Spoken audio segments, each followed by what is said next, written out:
Sometimes, political pundits will attempt to infer what their political opposition believes without exactly hearing it from them. It can be tricky to determine whether these pundits are doing it in good faith or simply to degrade an individual or group. We will denote this as mind-reading bias for the purpose of this video.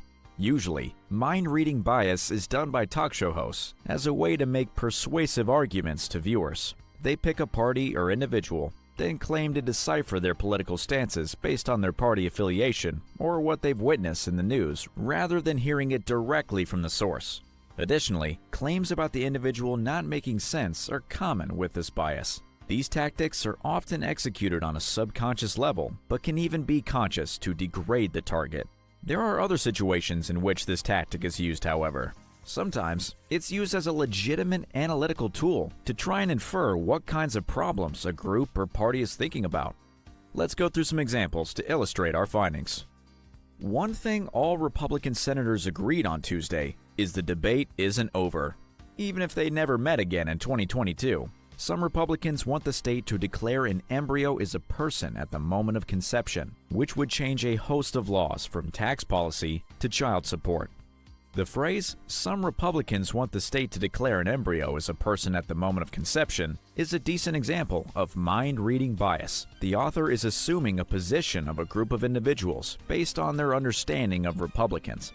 Although this assertion is correct and correlates with poll and voting records, there are circumstances in which an author may exaggerate what they think the other side wants to do. This ties into an analytical use of mind reading, as the author is attempting to illustrate a divide in the Republican Party and potential paths that may be taken. The two paths are abortion with exceptions and abortion without exceptions. The author wants to illustrate that there are a whole host of different aspects that need to be addressed depending on the path. Here's another example. There may be people out there who feel sorry for Joe Biden, but there's absolutely nobody who thinks or can argue with a straight face that he's doing a good job, because he's not. So just say that. The speaker assumes that Democratic voters cannot possibly think Joe Biden is doing a good job. The speaker's bias influences his analysis of what Democratic voters care about and what they think is right. Instead of giving a good faith attempt to infer what the political opposition believes, the author turns it into a jab at the other side. We hope that this video helps to illustrate mind reading and its applications. Of course, characterizations of what the other side is thinking is a lackluster way to learn about the news.